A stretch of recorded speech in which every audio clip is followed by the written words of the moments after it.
درانه کتونکو السلام علیکم. زه محمد سلمان همدرد د حق غږ پښتو چینل خبري لنډیز کې ستاسو قربا اوس تاسو پام را اړوم د مهمو خبرونو لنډیز.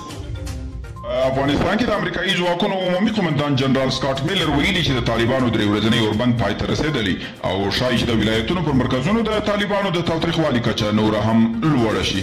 د خوست له نړیوال هوایي ډګر څخه د نړیوالو پروازونو د پیل په موخه د باختر لومړنۍ ازمایښتي الوتنه ترسره شوه.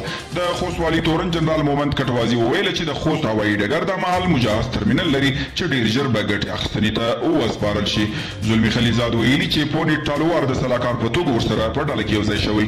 خلیزاد نوموړي د سولې خبرو اترو په بهیر کې یو تجربه لرونکی ډیپلوماټ بللی. هغه زیاته کړې چې سیاسي هوکړې د افغانستان او امریکا د ګټو د خوندي کولو لپاره ښه غوره دي او په افغانستان کې د ترافیکو عمومي ریاست وایي چې د ترافیکي پیښو له امله د تلفاتو شمیر په تیر کال کې ډیر شوی دی.